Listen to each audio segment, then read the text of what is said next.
മാലിക് വ്ലോഗ്സിൻ്റെ മറ്റൊരു എപ്പിസോഡിലേക്ക് എല്ലാവർക്കും സ്വാഗതം. ഞാൻ ഷമീർ മുഹമ്മദ്. ഞാനിപ്പോൾ നിൽക്കുന്നത് കോതമംഗലത്തിൻ്റെ ഒരു വടക്കൻ മലയോര മേഖലയായ പ്ലാമൂടിയിലാണ്. ഞാൻ നിൽക്കുന്ന റോഡിന് തൊട്ട് സമീപത്തൊക്കെ ആയിട്ട് പ്ലാമൂടി ജംഗ്ഷൻ്റെ ചെറിയ കാഴ്ചകളൊക്കെ നമുക്ക് കാണാം. 2-3 കടകൾ മാത്രമുള്ള ഒരു ചെറിയൊരു സിറ്റിയാണ് ഈ പ്ലാമൂടി. ഞാനീ നിൽക്കുന്ന റോഡിന് ഇരുഭാഗത്തായിട്ട് കാണുന്നത് വിശാലമായ രീതിയിൽ നെൽകൃഷി ചെയ്തിരുന്ന പാടങ്ങളാട്ടോ. എന്തായാലും ഈ വയലുകളെല്ലാം ഇന്നിങ്ങനെ നെൽകൃഷിയൊക്കെ അവസാനിപ്പിച്ച് തരിശായി കിടക്കുന്ന കാഴ്ചകളാട്ടോ. ഇതിന് ചുറ്റും നമുക്ക് കാണാനുള്ളത് മനോഹരമായ കൃഷിയിടങ്ങളുടെ കാഴ്ചയാണ്. അധികം റബ്ബർ കൃഷിയാണ് നമുക്ക് ഈ ഭാഗത്ത് എങ്ങും കാണാനുള്ളത്. നമ്മൾ ഈ പ്ലാമൂടിയിലേക്ക് എത്തുന്ന പാതയ്ക്ക് ഇരുഭാഗത്തും കാണുന്നത് വിശാലമായ റബ്ബർ തോട്ടങ്ങളുടെ കാഴ്ച കേട്ടോ. ഈ റബ്ബർ തോട്ടങ്ങളുടെ ഇടയ്ക്ക് 1-2 വീടുകൾ മാത്രമാണ് ഈ പോരുന്ന വഴിയിലുടനീളം കാഴ്ചകൾ. ഈ പ്രധാന പാത വിട്ട് അല്പം ഉൾവഴി സഞ്ചരിച്ചാണ് ഞാൻ ഈ പ്ലാമൂടിയിൽ എത്തിയത്. ഈ വരുന്ന വഴിക്ക് റബ്ബർ തോട്ടങ്ങളുടെ നടുവിലായിട്ട് ഒരു അക്കോഡേറ്റിൻ്റെ കാഴ്ചയൊക്കെ നമുക്ക് കാണാം. പൂർണ്ണമായും മലയോര മേഖലയായതുകൊണ്ട് തന്നെ കോതമംഗലത്തിൻ്റെ മറ്റേത് മലയോര മേഖല പോലെ തന്നെയും രൂക്ഷമായ ആനയടക്കമുള്ള വന്യമൃഗ ശല്യമുള്ളൊരു മേഖല കൂടിയാണ് ഈ പ്ലാമൂടി പ്രദേശങ്ങളെല്ലാം. പ്ലാമൂടിയിൽ തന്നെ 4-5 വീഡിയോകൾ മുന്നേ നമ്മുടെ ചാനൽ വഴി ചെയ്തിട്ടുള്ളതാണ്. എന്തായാലും ഒരിക്കൽ കൂടി ഞാൻ വീണ്ടും ഒന്ന് പ്ലാമൂടിയിലേക്ക് എത്തേക്കട്ടോ. പ്ലാമൂടിക്ക് സമീപത്തുള്ള ആനശല്യം കൊണ്ട് ആളുകളെ ഒഴിഞ്ഞു പോയിക്കൊണ്ടിരിക്കുന്ന കൂവക്കണ്ടം എന്നൊരു പ്രദേശം തേടിയാണ് മാലിക് വ്ലോഗ്സിൻ്റെ ഇന്നത്തെ സഞ്ചാരം. ഒരിക്കൽ കൂടി എല്ലാവർക്കും എൻ്റെ പുതിയ വീഡിയോയിലേക്ക് സ്വാഗതം.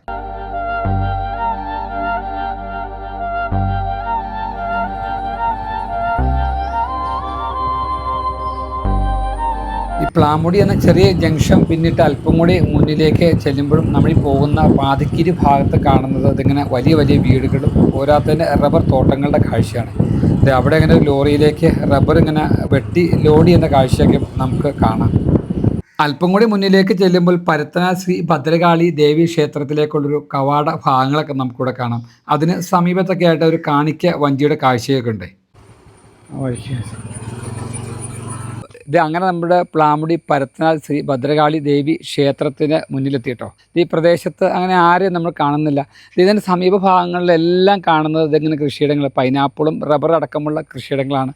അതിനെല്ലാം പൈനാപ്പിളെല്ലാം മൃഗശല്യത്തിന് സംരക്ഷിക്കുന്നതിൻ്റെ ഭാഗമായിട്ട് മൊത്തം ഫെൻസിങ് തീർത്തിട്ടുള്ള കാഴ്ച നമുക്ക് കാണാം കേട്ടോ. ഇതിൻ്റെ ക്ഷേത്രത്തിൻ്റെ പ്രധാന കവാട ഭാഗം മുൻഭാഗം ഇതാണ്. അവിടെ ഒരു ചേട്ടൻ ഞാൻ കയറി വന്നോട്ടെ. ഇതിലോ അല്ലേ? കാട് വെട്ടുന്നൊരു മിഷനായിട്ടൊരു ചേട്ടൻ ആ ക്ഷേത്രത്തിന് മുന്നിലിപ്പുണ്ട്. നമുക്ക് അങ്ങോട്ടൊന്ന് കയറി ചെന്ന് നോക്കാം. ചേട്ടാ, ഈ ക്ഷേത്രത്തിൽ നിത്യപൂജയൊക്കെ ഉള്ളൊരു ക്ഷേത്രം തന്നെയാണത്?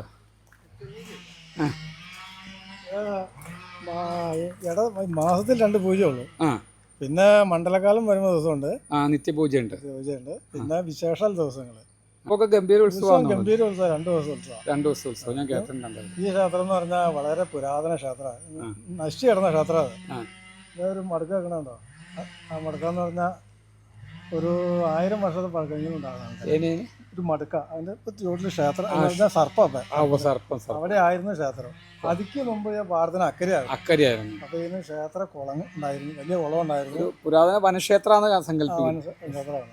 കുളം ഉണ്ടായിരുന്നു. അതൊക്കെ ഈ നാട്ടുകാർ കയ്യേറി മൂട്ടിക്കളഞ്ഞു.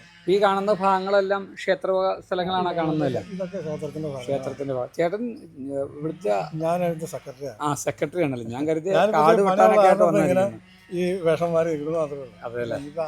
നാളെ കഴിഞ്ഞാൽ വെള്ളിയാഴ്ച 1-ാം തീയതി അല്ലേ? അപ്പോൾ വർഷങ്ങളോളം പഴക്കമുള്ളൊരു ക്ഷേത്രം തന്നെയാണ്. ക്ഷേത്രം പഴക്കമുണ്ട്. ഞാൻ 10-40 വർഷമായിട്ട് തീരുന്നുണ്ട്. അതെല്ലേ?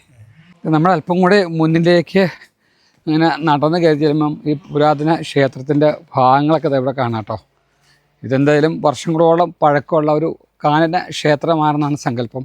അതിനുശേഷം ഇങ്ങനെ പുനരുദ്ധാരണമൊക്കെ നടത്തി നമ്മൾ ഈ കാണുന്ന സെറ്റപ്പിലേക്ക്, കണ്ടീഷനിലേക്ക് മാറ്റിയെടുത്താട്ടോ.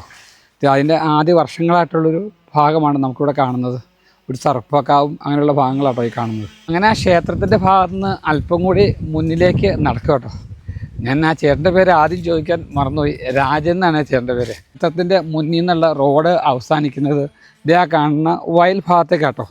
നമ്മളിതിൻ്റെ ഇൻട്രോ എടുത്ത് നമ്മൾ ആ വയലിൻ്റെ അങ്ങേ മധ്യത്തിലുള്ളൊരു റോഡിൻ്റെ ഭാഗത്തു നിന്നാണ്. ഇതിന് സമീപത്തൊക്കെ ആയിട്ട് അതിങ്ങനെ ഒരു പൊളിഞ്ഞിടക്കുന്നൊരു പഴയ കാല ഒരു വീട് കിടക്കുന്നത്. ഇത് ആ പറമ്പിലൊരു വലിയ പനയൊക്കെ ഇങ്ങനെ ഒടിച്ചിട്ടുണ്ട്. മിക്കവാറും ആന കഴിഞ്ഞ രാത്രി എന്തോ മറ്റോ ഒടിച്ചിട്ടേക്കണേ. ഇത് ഈ പതിനൊന്ന് വഴിക്ക് നിത്യസംഭവങ്ങളാട്ടെ ഈ മേഖലയിൽ ഇതൊക്കെ തന്നെ. ഇവിടെ നിന്ന് നമുക്ക് ഇതിൻ്റെ ഇടത് ഭാഗത്തൊക്കെ ആയിട്ട് ഇത് ആന ഇത് ഈടൊക്കെ പെടുത്തി അപ്പുറത്തേക്ക് കയറിപ്പോയൊരു ഭാഗമൊക്കെ ഇവിടെ കാണാം കേട്ടോ. അതിനപ്പുറം കൊക്കോയാണ്. ആ കൊക്കോത്തോട്ടം ചെന്ന് അവസാനിക്കുന്നത് ഇതിന് സമീപത്തുള്ള വനത്തിലേക്കാണ്. ഇറങ്ങി വന്ന വഴി ഇതാട്ടോ. ഈ വഴി അവസാനിക്കുന്നത് ഇതിങ്ങനെ ഒരു നെൽവയലിലേക്കാണ്. എന്തായാലും ഇപ്പോൾ ഇവിടെ നെൽകൃഷിയൊന്നും കാണാനില്ല. ഇതിന് സമീപത്തൊക്കെ ആയിട്ട് പലവിധ കൃഷികൾ ഈ വയലിൽ തന്നെ ഉണ്ട് കേട്ടോ. ഇതെല്ലാം ഇങ്ങനെ തരിശായിട്ട് കിടക്കുന്ന പാടങ്ങളാണ്. എന്തായാലും വർഷത്തിൽ ഒരു വട്ടമൊക്കെ ഇപ്പോഴും കൃഷി ചെയ്യുന്നുണ്ടെന്നാണ് എനിക്ക് കിട്ടിയ സൂചന. ഇത് കൃഷിയുടെ ആവശ്യത്തിനൊക്കെ ആയിട്ട് മലയിൽ നിന്ന് പോകുന്ന വെള്ളമായിട്ട് പോകുന്നത്. ഇതെല്ലാം പെരിയാർ വാലി കനാലിലേക്ക് ചെന്നെത്തുകയാണ്. ഇതിന് മറുഭാഗത്തായിട്ട് നമുക്ക് കാണാനായിട്ട് സാധിക്കുന്നത് വിശാലമായ റബ്ബർ തോട്ടങ്ങളുടെ കാഴ്ച തന്നെ കേട്ടോ. അല്പം ആ റോഡ് മുന്നേ വന്നപ്പോൾ കണ്ട കാഴ്ചയാണ്. കോതമംഗലത്തിൻ്റെ മറ്റേത് പ്രദേശങ്ങളെ പോലെ രൂക്ഷമായ ആനശല്യമുള്ളൊരു ഭാഗമാണിത്. ശരിക്കും പറഞ്ഞാൽ നമുക്ക് സങ്കടം തോന്നി. ഇതിൻ്റെ ഭാഗങ്ങളിലെല്ലാം വലിയ വലിയ ഇരുനില വീടുകളൊക്കെ കേട്ടോ. അതിനകത്ത് പല വീടുകളൊക്കെ ആളുകൾ ഇങ്ങനെ അടച്ചിട്ടിട്ട് ഇങ്ങനെ കോതമംഗലത്തിൻ്റെ മറ്റ് ഭാഗങ്ങളിലേക്കൊക്കെ താമസം മാറിപ്പോയിക്കൊണ്ടിരിക്കുന്ന ഒരു പ്രദേശം കൂടി കേട്ടോ ഈ പ്ലാമുടി മേഖലകളെല്ലാം. ചേട്ടാ പോകുന്ന ഭാഗത്തൊക്കെ ആന ഇറങ്ങുന്ന ഭാഗമല്ലേ? അതെ അല്ലേ? അതെ, അവിടെയൊക്കെ ഒരു പനയൊക്കെ പിടിച്ചിട്ടുണ്ട്. ആ ഈടൊക്കെ പെടുത്തിട്ടേക്കണത് അതെ അല്ലേ? ശരി, എന്നാൽ മാറിക്കോട്ടെ. ഓക്കെ, ആ റോഡ് വഴി അല്പം കൂടി മുന്നിലേക്ക് എത്തിയപ്പോൾ ആ ചേച്ചി നിൽക്കുന്നതിൻ്റെ സമീപഭാഗത്തോടെ മറ്റൊരു റോഡ് ഉള്ളിലേക്ക് പോകുന്നുണ്ട് കേട്ടോ. ഇത് നമ്മുടെ കൂവക്കണ്ടം റോഡ് എന്നാണ് നമുക്ക് ആ ബോർഡിൽ കാണുന്നത്. നമുക്ക് അല്പം കൂടി ആ റോഡിലേക്ക് കടന്ന് സഞ്ചരിച്ച് നോക്കാം. ഇതിൻ്റെ ഭാഗത്തൊക്കെ ആയിട്ട് പഴയൊരു കടമുറിയുടെ കാഴ്ചയുണ്ട് കേട്ടോ. ഇങ്ങനെ തകർന്ന് അടഞ്ഞു കിടക്കുകയാണ്. ഈ കാണുന്ന റോഡാണ് കൂവക്കണ്ടത്തേക്കുള്ളത്. നമുക്ക് അല്പം കൂടി ആ റോഡിലൂടെ മുന്നിലേക്ക് ചെന്ന് നോക്കാം. വന്നപ്പോൾ എനിക്ക് 8-9 വയസ്സുണ്ട് എൻ്റെ അപ്പം കൊണ്ട്. ഇവിടെ വന്നിട്ട് ഞങ്ങൾ കോട്ടപ്പള്ളിയിൽ ഇവിടെ പ്ലാമുടിയിൽ വരുമ്പോൾ കാടൊക്കെ വെട്ടി മാറ്റിയാണ് ഞങ്ങളുടെ എൻ്റെ അപ്പൻ വീടൊക്കെ വെച്ച് താമസിച്ചത്. അങ്ങനെ ഇവിടെ തന്നെ കല്യാണം കഴിച്ചു. അപ്പോൾ ചേട്ടൻ മരിച്ചുപോയി. കല്യാണം കഴിച്ചിട്ട് ചേട്ടൻ മരിച്ചുപോയി. ചേട്ടൻ അടുത്ത വീട്ടിലായിരുന്നു. അപ്പോൾ അങ്ങനെ പിള്ളേരുണ്ട്, 4 പിള്ളേരുണ്ടായിരുന്നു. അപ്പോൾ ആ 4 പിള്ളേർ പിള്ളേരുടെ കല്യാണം കഴിഞ്ഞു. ഞാനിങ്ങനെ കൊട്ട വിൽക്കലാണ് എനിക്ക് പണി. ഇപ്പോഴും കൊട്ടയുടെ പണിയുണ്ടോ? ആ കൊട്ടയൊക്കെ എനിക്ക് നെയ്യാൻ അറിയാം. പക്ഷെ കണ്ണട ഇല്ലാത്തപ്പോൾ നെയ്യാൻ പറ്റില്ലാത്തതുകൊണ്ട് ഇരുത്തുണ്ടായിരുന്നു. ഇപ്പൊ പുറത്തുനിന്ന് എടുത്ത് വിൽക്കുകയാണ്. ചേച്ചിയുടെ പേരിന് തങ്കമ്മ. ചേച്ചി താമസിക്കുന്നത് കൂവക്കണ്ടത്താണോ? അല്ല, ഞാനിവിടെ ഇതിൽ അങ്ങോട്ട് പോകുമ്പോ ഞാൻ ഇവിടെ നിന്ന് വന്നു. ഇവിടെ അങ്ങോട്ട് പോകുമ്പോ ഇതില് വഴിയുണ്ട്. പ്രദേശത്ത് ആനശല്യമൊക്കെ ഉണ്ടോ? ആ, ആനശല്യം ഉണ്ട്. വരാറുണ്ടല്ലോ. ഞാൻ അതില് വളർച്ചേര് വന്നു അങ്ങോട്ട് മറിച്ച് ചാടിപ്പോയി എന്നാണ് പറഞ്ഞത്. ആനയൊക്കെ ഇഷ്ടപ്പെടാം. ആ റോട്ടിലൂടെ നമ്മൾ അല്പം കൂടി മുന്നിലേക്ക് ചെന്ന് കഴിയുമ്പോൾ ഒരു ജനകീയ ആരോഗ്യ കേന്ദ്രം പ്ലാമുടി. എന്തായാലും ഇവിടെ ആരും കാണുന്നില്ല കേട്ടോ. ഈ കൂവക്കണ്ട റോട്ടിലൂടെ അല്പം മുന്നിലേക്ക് എത്തിയപ്പോൾ 2 ചേച്ചിമാർ ഇങ്ങനത്തെ വലിയ ചക്കയൊക്കെ ചുമന്ന് വരുന്നുണ്ട്. വഴിയൊന്ന് ചോദിച്ചോളെ. കൂവക്കണ്ടത്തേക്കുള്ള റോഡ് ഇതാണോ ചേച്ചി? എന്താണോ? അതെല്ലേ അതെല്ലേ. ഇപ്പം താമസിക്കുന്ന അവിടെയല്ലേ? പിന്നെ എൻ്റെ പേര് അറിഞ്ഞെങ്ങനെയാ പിന്നെ കൃത്യമായിട്ട്? ഇത് എൻ്റെ വീഡിയോന്ന് രാവിലെയോടെ അവിടെ ആ ചേച്ചി കണ്ടുകൊണ്ടെന്നാണ് പറയണത്. അവർ ഈ പ്രദേശത്ത് തന്നെയാണ് താമസിക്കുന്നത്. പറമ്പിൽ നിന്നുള്ള ചക്ക ആന കൊണ്ടായിരിക്കാൻ വേണ്ടിയിട്ട് നേരത്തെ ഇട്ടിട്ട് വന്ന കാഴ്ച കേട്ടോ കാണുന്നത്. അല്പം കൂടി നമുക്ക് മുന്നിലേക്ക് കണ്ടത്തേക്കുള്ള റോഡിൽ അല്പം കൂടി നമ്മൾ മുന്നിലേക്ക് എത്തുന്നത് ഇതിങ്ങനെ മനോഹരമായ ഒരു റബ്ബർ ചാർട്ട് പോലെയുള്ള ചോലയിലേക്കാട്ടോ. ഇതിന് സമീപത്തൊക്കെ ആയിട്ട് പെരിയാർ വാലിയുടെ ഒരു ചെറിയൊരു കനാലൊക്കെ വഴി പോകുന്ന കാഴ്ച നമുക്ക് കാണാം. ഇത് കൂവക്കണ്ടത്തേക്ക് എത്തുന്ന റോഡാട്ടോ നമുക്ക് മുന്നിലായിട്ട് ഈ കാണുന്നത്. ഞാൻ നിൽക്കുന്നതിൻ്റെ 2 ഭാഗങ്ങളിലും നമുക്ക് കാണാനായിട്ട് സാധിക്കുന്നത് മനോഹരമായ റബ്ബർ തോട്ടങ്ങളുടെ കാഴ്ച കേട്ടോ. ഈ റബ്ബർ തോട്ടങ്ങളെല്ലാം ചെന്ന് അവസാനിക്കുന്നത് വനത്തിലേക്കാണ്. ഒരുപാട് വീടുകൾ ഈ കൂവക്കണ്ടത്തേക്ക് കടന്നു വരുന്ന വഴിയിൽ ഇങ്ങനെ ഒറ്റയും തെറ്റൊക്കെയായിട്ട് വലിയ വലിയ വീടുകളുണ്ട് കേട്ടോ. നിൽക്കുന്നതിൻ്റെ മേൽഭാഗത്തൊക്കെ ആയിട്ട് വേറെയും വീടുകൾ കാണാം. അതിന് സമീപത്തൊക്കെ ആയിട്ട് റബ്ബർ ഷീറ്റൊക്കെ അടിക്കാനുള്ളൊരു പുരയുണ്ട് കേട്ടോ. ഇതെല്ലാം കാണുന്നത് ഇങ്ങനെ തോട്ടങ്ങളുടെ ഭാഗമായ വലിയ വലിയ വീടാണ് കേട്ടോ. ഈ നിൽക്കുന്നതിന് സമീപത്തൊക്കെ ആയിട്ട് മറ്റൊരു പഴയ വീടുണ്ട്. ഈ വീടിനകത്തേക്ക് കയറി ചെന്ന് കാര്യങ്ങൾ തിരക്കാനൊക്കെ ആയിട്ട് ഈ വരുന്ന വഴിക്കൊന്നും ആരും നമുക്ക് കാണാനില്ല. വീടിൻ്റെ സമീപത്തും ആടില്ല കേട്ടോ. ചിലപ്പോൾ അങ്ങോട്ട് കയറി ചെന്ന് കഴിഞ്ഞാൽ നായയൊക്കെ അഴിച്ചിട്ടേക്കുന്ന വീടാണെങ്കിൽ അത് വീണ്ടും പ്രശ്നം കേട്ടോ. അല്പം കൂടി മുന്നിലേക്ക് പോകുമ്പോൾ ഇത് ഇടത്തോട്ട് തിരിയുന്നൊരു മൺവഴി ഇറങ്ങി ചെല്ലുന്നത് ഇതിങ്ങനെ മറ്റൊരു വീടിന് മുന്നിലേക്കാണ്. ആ വീടിൻ്റെ ലക്ഷണം കണ്ടിട്ട് അവിടെ ആരും ഉള്ളതിൻ്റെ ഒരു സൂചന ഒന്നും കാണുന്നില്ല. ഇതിങ്ങോട്ട് കയറി ചെല്ലുമ്പോൾ കാണുന്ന മറ്റൊരു പഴയകാല അടിപൊളി വീടൊക്കെ തന്നെയായിരുന്നു. പക്ഷെ എന്തായാലും ഇവിടെ ഇപ്പോൾ ആൾ താമസമില്ല. പ്രദേശത്തിൻ്റെ ഒരു പ്രത്യേകത കൊണ്ട് തന്നെ ആളുകളെല്ലാം കൂടുതൽ താമസം മാറിപ്പോയൊരു ഭാഗം തന്നെയാണ് ഇതൊക്കെ. പഴയ കാലത്തൊരു വീടൊക്കെ തന്നെയാണ്. ഇതിനകത്ത് കുറേ കാട് കയറി കിടക്കുകയാണ് ഇവിടെയൊക്കെ. അതിന് സമീപത്തൊക്കെ ആയിട്ട് മറ്റൊരു തണ്ടിക ഭാഗങ്ങളൊക്കെ ഇവിടെയുണ്ട്.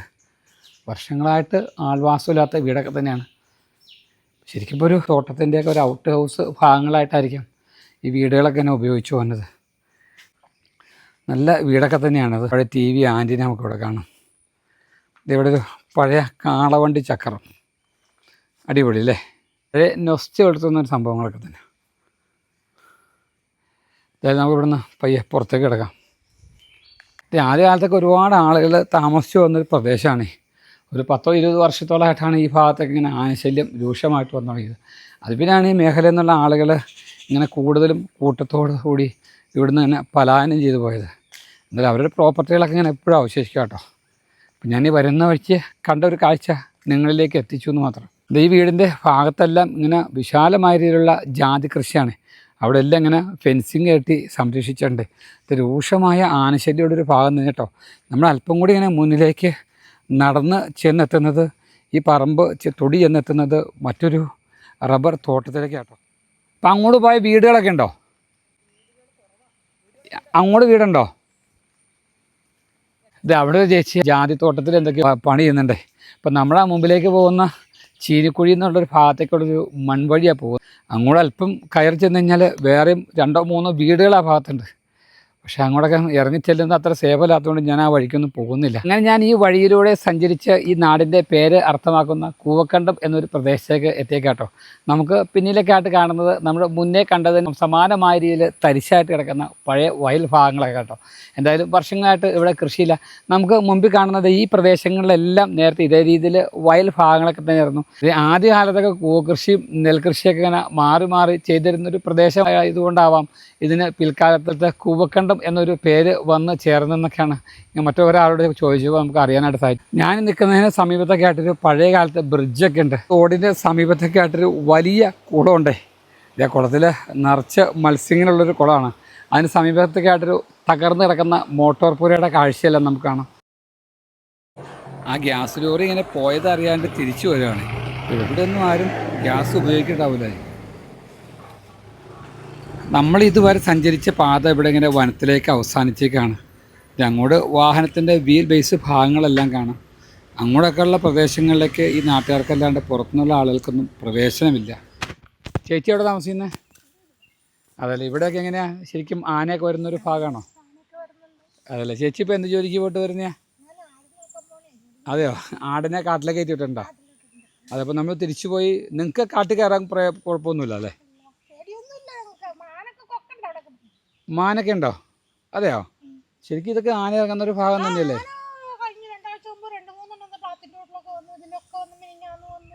അതെല്ലേ അതെല്ലേ. ഇതിപ്പോൾ നേരെ പ്ലാമുടിക്കാണ് ആ വഴി പോകുന്നത്? അല്ല, ആ വഴി എങ്ങോട്ട് പോയി പോകുന്നത്? ആ, കോട്ടപ്പാറ വനത്തിലേക്ക്, മറ്റേ ഈ കഴുതപ്പാറ ഭാഗത്തേക്ക്. കഴുതപ്പാറ ഭാഗത്തേക്ക് അല്ലേ? അപ്പോൾ ഇവിടെ എത്ര ആളായി ചേച്ചി താമസിക്കുന്നു?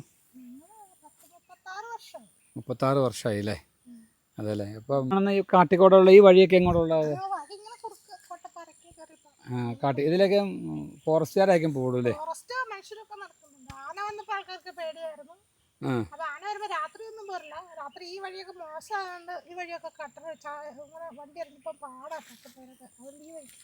പോകൂല്ലേ? അപ്പോൾ ശരിക്കും രാത്രി പകലൊക്കെ ആന വരുമുണ്ടോ? വരില്ല. ചേച്ചിയുടെ പേരെന്നെ പറഞ്ഞ്? ഉഷ അല്ലേ. ആടിനെ ആ വനത്തിലേക്കാണ് കയറ്റി വിട്ടേക്കുന്നത്? അതല്ലേ. ഓക്കെ. ആ ചേച്ചി ഇങ്ങനെ വനത്തിലേക്ക് ആടിനെ തീറ്റയ്ക്ക് വിട്ടേക്കണതിനെ തിരിച്ചു പിടിക്കാൻ വേണ്ടി പോണേ കേട്ടോ. നമുക്ക് ഈ ഭാഗത്തുള്ള ആളുകളെല്ലാം ഇങ്ങനെ കന്നുകാലികളെയും വളർത്തു മൃഗങ്ങളെയൊക്കെ എപ്പോഴും രാവിലെ കാട്ടിലേക്ക് കയറ്റി വിടുകയാണ്. ചിലപ്പോൾ തന്നെ തിരിച്ചു വരും. ഇവിടുന്ന് കയറി ചെല്ലുന്ന ഭാഗങ്ങളിലെല്ലാം ഇതിങ്ങനെയുള്ള വീടുകളൊക്കെ ഉണ്ട് കേട്ടോ. ശരിക്കും ഇതിൻ്റെ ഒരു ഭാഗത്ത് ഇങ്ങനെ ജനവാസ മേഖലയും ഇതിങ്ങനെ മറുഭാഗത്തെല്ലാം ഇങ്ങനെ വനഭാഗങ്ങളാണ്. അവിടെ എല്ലാം ഫെൻസിങ് കൊണ്ട് അതിർത്തി തീർത്തേക്കുന്ന കാഴ്ചകളെല്ലാം നമുക്ക് കാണാം. അല്പം കൂടി നമ്മൾ ഈ വഴി മുന്നിലേക്ക് കയറി ചെല്ലുകയാണെങ്കിൽ ഇതെല്ലാം പ്ലാമുടി മേഖലയിലേക്ക് പോകുന്ന ഉൾവഴികളാണിതൊക്കെ. ശരിക്കും പറഞ്ഞാൽ വളരെ കുറച്ച് ആളുകൾ മാത്രമാണ് ഇന്നും ഈ ഭാഗത്ത് ഇങ്ങനെ താമസിച്ചു വരുന്നുള്ളൂ. ഇവിടെ കാണുന്ന വീടുകളെല്ലാം അടിപൊളി വാർക്ക വീടുകളൊക്കെ തന്നെയാണ്. ചേച്ചി താമസിക്കുന്ന വീട് തന്നെയാണത്? അതെ. എത്ര നാളായി ഇവിടെ താമസിക്കുന്നു? 40 വർഷമായി അല്ലേ? നല്ല പഴയ കാലത്ത് ആ പഴമയുള്ള വീട് ഇന്നിങ്ങനെയല്ല നിലനിർത്തി പോരാനുള്ളത്? ആ അത് നല്ല പുതിയ വീടാണ് അതൊക്കെ അല്ലേ. ഈ കാണുന്ന സ്ഥലമൊക്കെ ചേച്ചിയുടെ വക തന്നെയാണോ? അതെല്ലേ. എങ്ങനെയുണ്ട്, ആനശല്യമൊക്കെ ഉണ്ടോ ഭാഗത്തേക്ക്? അതെ. ഈ മേലേക്ക് ഉള്ളൊരു വഴി പോകുന്നു, അതെങ്ങോട്ടാ അത്? ഈ മേലേക്കുള്ള വഴി എങ്ങോട്ടാ? ആൾ താമസം ഉണ്ടല്ലേ. അപ്പോൾ നമ്മൾ ആ ചേച്ചിയെ കണ്ട വീടിൻ്റെ ഭാഗത്ത് നിന്ന് അല്പം കൂടെ മുന്നിലേക്ക് വന്നു കഴിഞ്ഞപ്പോൾ മേലേക്കുള്ള റോഡ് നമുക്ക് കാണാം. ആ മൺവഴി പോയാലും അവിടെയും കുറേ വീടുകളുണ്ട്. ഇതേ രീതിയിൽ അതിർ ജണ്ടകൾ, വനാതിർത്തി മേഖലകളൊക്കെ നിശ്ചയിക്കുന്ന അതിർ ജണ്ടകൾ ഈ വനപ്രദേശത്തൊക്കെ നിത്യ കാഴ്ചയാണ്. ഇതാ കാണുന്ന വഴിക്കെല്ലാം ആൾവാസമുള്ളതാണ്. എന്തായാലും ഞാൻ അതിലേക്ക് പോകുന്നില്ല. വലിയ വലിയ മരക്കൂട്ടങ്ങളാട്ടോ നമുക്ക് മുന്നിലായിട്ട് കാണുന്നത്. എല്ലാം ഈ വനത്തിൻ്റെ ഭാഗമാണ്. നമുക്ക് അതിനുള്ളിലേക്ക് അല്പം കയറി ചെന്ന് കഴിഞ്ഞാൽ യൂക്കാലിപ്റ്റ് തോട്ടങ്ങളാണ്. വീട് ഏതാ? ഈ കാണുന്നതാണോ? അതെ അല്ലേ. ഇതൊക്കെ ശരിക്കും ഇവിടെയൊക്കെ ആന വന്ന ഭാഗങ്ങൾ തന്നെയാണോ? അതെ. ഇതൊക്കെ ആന കയറിപ്പോയ വഴികളാണോ അതൊക്കെ?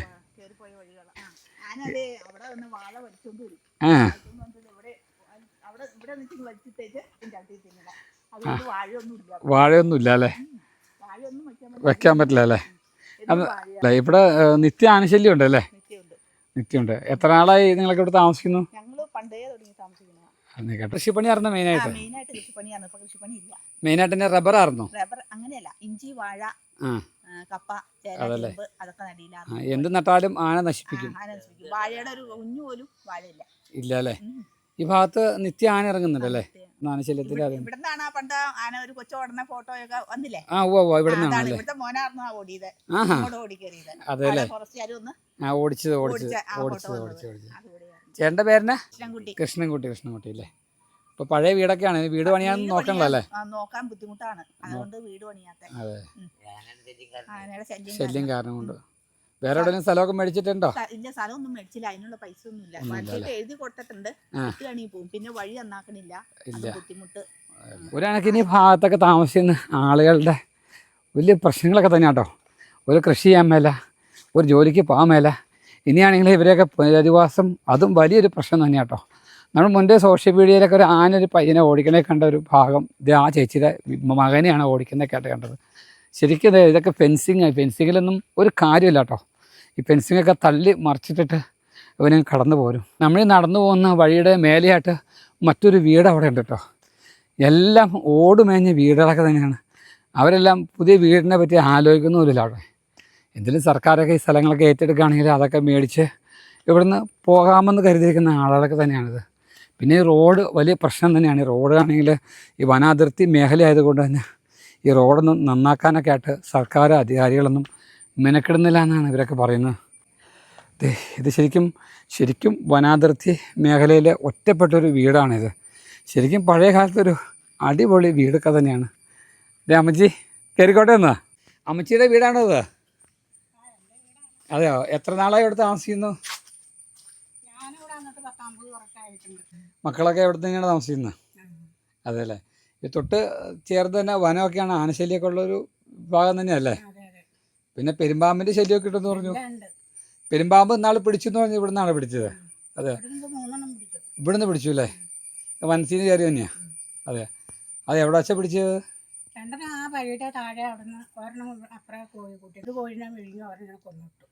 ഫോറസ്റ്റുകാരൊക്കെ അപ്പം തന്നെ വരും, ഇടപെടുകയൊക്കെ ചെയ്യില്ല? എന്തൊക്കെ സംഭവിച്ചത്? വരൂല്ലേ. ആനയൊക്കെ ഡെയിലി വരുന്നുണ്ടോ ചേച്ചി? അതല്ലേ. ചേച്ചിയുടെ മെയിനായിട്ട് കൃഷിയൊക്കെ എന്നൊക്കെയാ ഉള്ളത്? ഒന്നും ചെയ്യാൻ പറ്റില്ല. ഇവിടെ സ്ഥലമൊക്കെ എന്തോരമുണ്ട്? അതല്ലേ. ഇത് കാരണന്മാരായിട്ടുള്ള പഴയ വീട് തന്നെയാണ്. പക്ഷെ നമ്മൾ ഈ ഇതിന് മേലേക്കുള്ള വഴി പോയി കഴിഞ്ഞാൽ അവിടെയൊക്കെ വീടുകൾ വേറെ ഉണ്ടോ? അതെ, അവിടെ ആൾ താമസം ഉണ്ടോ? ഇത് മുട്ടത്ത് പാറയ്ക്ക് പോകുന്ന വഴിയല്ലേ ഇത്? ആ പോകുന്ന വഴിക്ക് നമുക്ക് വണ്ടിയിട്ട് പോകാൻ പറ്റുമോ അങ്ങോട്ട്? റോഡ് നല്ല റോഡാണ്. അതല്ലേ. കണ്ട അമ്മച്ചിയുടെ വീടിൻ്റെ മുൻഭാഗം ഇതാണ്. ശരിക്കും പറഞ്ഞാൽ നല്ല പഴക്കമുള്ള വീടാട്ടോ. പഴയ കാലത്തെ സ്റ്റൈലിലുള്ള വീടാണ്. നമ്മുടെ പണ്ട് കാലത്തുള്ള വീട് അന്ന് എങ്ങനെയാണോ അതേപടി തന്നെ കേട്ടോ ഇന്നും ഈ മച്ചൊക്കെ ഉള്ള വീട് ഇവിടെ ഇങ്ങനെ നിൽക്കുന്നത്. ഇതിൻ്റെ സമീപഭാഗങ്ങളിൽ ഇത്തരത്തിലുള്ള ധാരാളം വീടുകളുണ്ട്. എന്തായാലും സർക്കാരിൻ്റെ കോമ്പൻസേഷനൊക്കെ വെച്ച് മാറിപ്പോകുന്നതിനൊക്കെ വേണ്ടി ഇവർ അപ്ലൈ ചെയ്തേക്കുന്നതാണ്. പക്ഷേ തീരുമാനങ്ങളൊന്നും ആവാത്തതുകൊണ്ട് ഇവരിന്നും ഇവിടെ ഇങ്ങനെ കഴിഞ്ഞുകൂടാണ്. ഈ അമ്മച്ചി വർഷങ്ങളായിട്ട് ഈ ഭാഗത്ത് താമസിക്കുന്നതാണ്. ഇതിൻ്റെ ഭാഗത്തൊക്കെ ആയിട്ട് ഇതിൻ്റെ ഒരു പഴയൊരു തണ്ടിക ഭാഗം നമുക്കിവിടെ കാണാം. 2 മുറിയോടുകൂടിയുള്ള തണ്ടിയുണ്ട്, അതെല്ലാം ഇങ്ങനെ തകർന്ന് കിടക്കാം കേട്ടോ. ഇതിന് ഈ ഭാഗത്തേക്ക് ചെല്ലുകയാണെങ്കിൽ ഇവിടെ കോഴീനെയൊക്കെ വളർത്തുന്നുണ്ട്. ഇത് നെറ്റിനകത്തത് ഇങ്ങനെ നിറയെ നാടൻ പൂവൻ കോഴികളുടെ കാഴ്ചയൊക്കെ ഉണ്ട് കേട്ടോ. ഈ അമ്മച്ചിയൊക്കെ പറഞ്ഞ ഇതിനകത്ത് മുന്നേ ഇതേ പെരുമ്പാമ്പൊക്കെ വന്ന് 2 or 3 വട്ടം ഈ പറമ്പിൽ പെരുമ്പാമ്പിനെ പിടിച്ചിട്ടുണ്ട്. കോഴിയെ കൊള്ളാറും കൊണ്ട് മലയിറങ്ങി പോരുന്നതാണ്. അപ്പുറം ഭാഗത്തേക്ക് നമുക്ക് നടന്ന് ചെല്ലുവാണെങ്കിൽ ഇവിടെയൊക്കെ ഒരു വിശാലമായ റബ്ബർ തോട്ടത്തിൻ്റെ കാഴ്ച തന്നെയാണ്. ഇവിടെയൊക്കെ പാമ്പിൻ്റെ കാര്യം പറഞ്ഞുകൊണ്ട് എനിക്ക് നിൽക്കാൻ തന്നെ പേടിയാവുന്നുണ്ട് കേട്ടോ.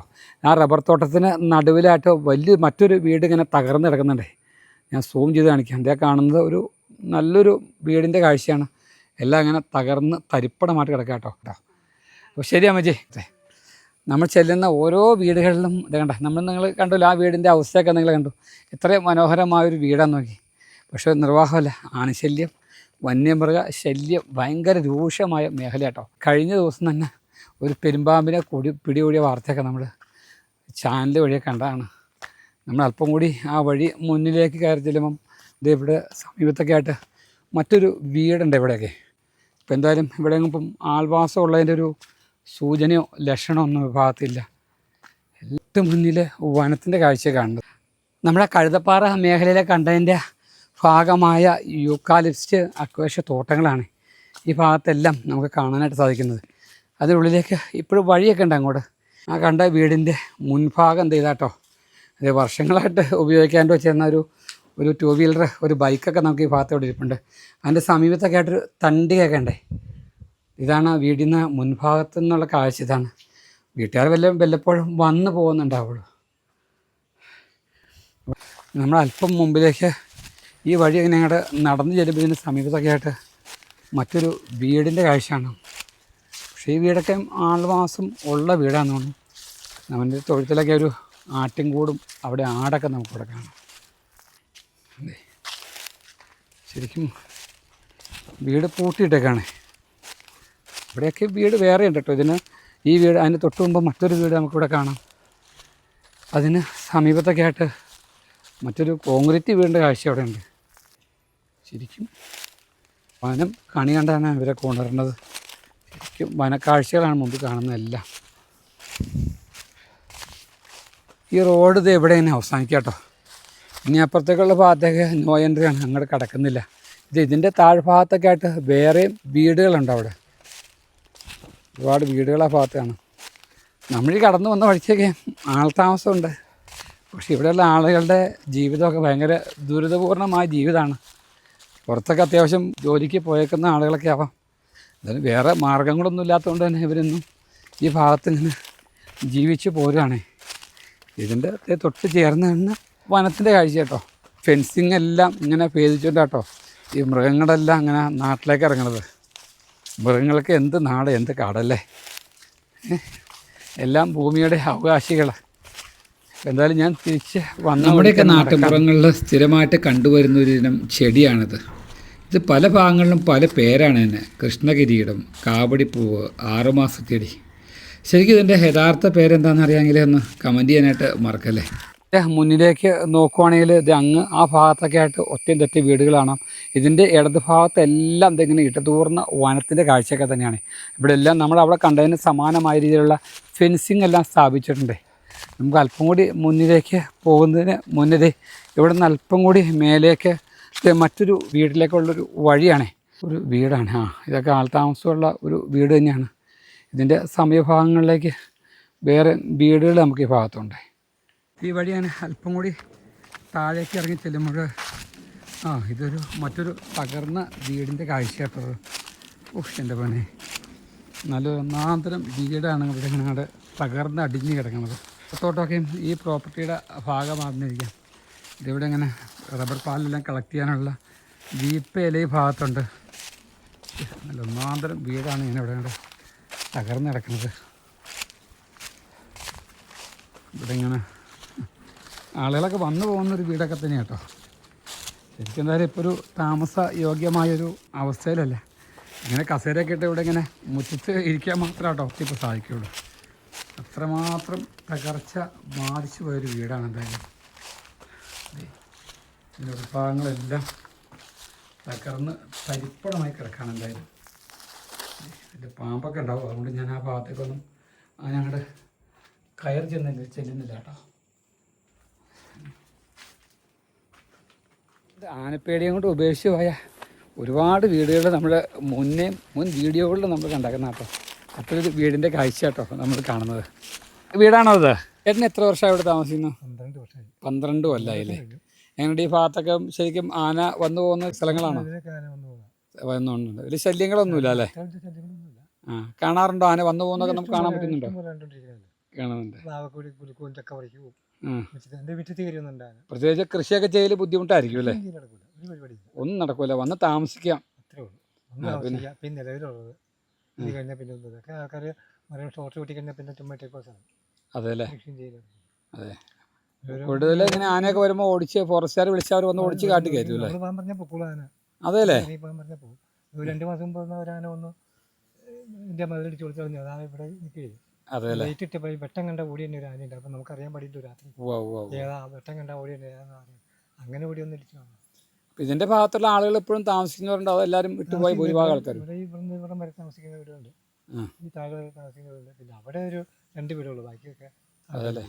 അപ്പോൾ ആളുകൾ അധികം ഈ ഭാഗത്ത് നിന്ന് ഇട്ടിട്ട് പോയില്ല അല്ലേ? ഇട്ടേക്ക് പോകുന്നില്ല, താമസം മാറിപ്പോയി. താമസം മാറി പ്രോപ്പർട്ടിയൊക്കെ അവിടെ കിടക്കും അതല്ലേ? ശരിയായിട്ട് ആനയൊക്കെ കണ്ട അവരെ പേടി മാറിയ ആളുകളാണ് അതൊക്കെ. അവരുടെ കൂടെ തന്നെ ജീവിക്കുന്നു, അത് അതിൻ്റെ പാട്ടിന് വരുന്നു പോകുന്നു.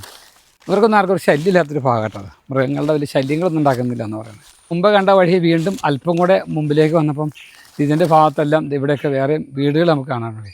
ഇവിടെ എല്ലാം വീടുകളൊക്കെ. ഇതിൻ്റെ മറുഭാഗത്തെല്ലാം നമ്മൾ മുന്നേ കണ്ടതിന് സമാനമായ രീതിയിൽ വനഭാഗങ്ങൾ തന്നെയാണ്. ഇത് ഈ കാണുന്നതും മറ്റൊരു വീടാട്ടോ. ഇതെല്ലാം ഇതിൻ്റെ സമീപഭാഗങ്ങളെല്ലാം റബ്ബർ കൃഷിയാണ്. വർക്കിച്ചേട്ടൻ്റെ വീടാണ് കാണുന്നത്. നമ്മൾ മുമ്പ് കണ്ട വീടുകൾക്ക് സമാനമായ രീതിയിൽ അതേ വീടും അതിന് സമീപഭാഗത്തൊക്കെ റബ്ബർ കൃഷിയാണ് ഇവർക്കും മെയിനായിട്ടുള്ളത്. അതുകൊണ്ട് ഒരുപാട് പണികളൊന്നും വീട്ടിലേക്ക് ചെയ്യാനായിട്ട് അവർ ശ്രമിക്കുന്നില്ല കേട്ടോ. ഏതായാലും ഇങ്ങനെ വർഷങ്ങളായിട്ട് ഈ ഭാഗത്ത് താമസിച്ചുകൊണ്ടിരിക്കുന്ന ഒരു വീടാണ്. ഇതുപോലെ ഒരുപാട് വീടുകൾ ഈ കൂവക്കണ്ടത്തിൻ്റെ പല നാളായിട്ട് ഇവിടെ താമസിക്കുന്ന. 34 വർഷം. അതെ, നാട് കോഴി എല്ലാം ഉണ്ടല്ലേ? അല്ല, എന്നാ ജോലിയൊക്കെ ചേച്ചിക്ക്? പോകുന്നുണ്ടല്ലേ? ഇവിടെ എല്ലാവരും ഇപ്പോഴും ഇവിടെ താമസിക്കുന്നുണ്ട് എല്ലാവരും, അതോ? ഈ വീടിൻ്റെ പിന്നാമ്പുറത്തേക്ക് കയറി ചെല്ലുമ്പോൾ നമുക്ക് കാണാനായിട്ട് സാധിക്കുന്നത് ഇത് ആട് കോഴി അടക്കമുള്ള ഇതിങ്ങനെ വളർത്ത് മൃഗങ്ങളൊക്കെ ഇവിടെ ഇങ്ങനെ ഉണ്ടേ. ഇവിടെ ഇങ്ങനെ നമുക്ക് കാണാനായിട്ട് സാധിക്കുന്നൊരു ആട്ടിൻകൂടാണെങ്കിൽ ഇതിന് സമീപമൊക്കെ ആയിട്ട് ഇവിടെ കോഴിയൊക്കെ ഇങ്ങനെ വളർത്തുന്നുണ്ട്. കോഴി താറാവൊക്കെ ഇതിങ്ങനെ ഒരുമിച്ചിട്ട് വളർത്തുന്ന കാഴ്ചയൊക്കെ നമുക്ക് ഈ ഭാഗത്ത് കാണാം. തലമുറകളായി ആളുകൾ ജീവിച്ചു വന്നിരുന്ന ഒരു പ്രദേശങ്ങളാണ് നമ്മൾ നിൽക്കുന്ന മേഖലകളെല്ലാം തന്നെ. പെരിയാർ നദി മറികടന്ന് ആനയടക്കമുള്ള മൃഗങ്ങൾ മറുകരയിൽ വാസമുറപ്പിച്ചതിന് പിന്നാലെയാണ് ഈ മേഖലയിലെ ജനജീവിതം ഇത്ര കണ്ട് ദുസ്സഹമായി മാറിയത്. നമ്മൾ ആ ചെല്ലുന്ന ഭാഗങ്ങളിലേക്ക് വീണ്ടും ധാരാളം വീടുകളുണ്ട്. നമ്മൾ ആ ഭാഗത്തേക്കൊന്നും പോകുന്നില്ല. ഇതൊക്കെ തന്നെയാണ് കോട്ടപ്പടി പ്ലാമുടിയിലെ കൂവക്കണ്ടം എന്ന പ്രദേശത്തേക്കുള്ള കാഴ്ചകൾ. എന്തായാലും എൻ്റെ ചെറിയ വീഡിയോ നിങ്ങൾക്ക് ഇഷ്ടം. നാടിൻ്റെ കാണാ കാഴ്ചകൾ തേടിയുള്ള മാലിക് ബ്ലോഗ്സിൻ്റെ യാത്രകളൊന്നും ഇവിടെ അവസാനിക്കുന്നില്ല.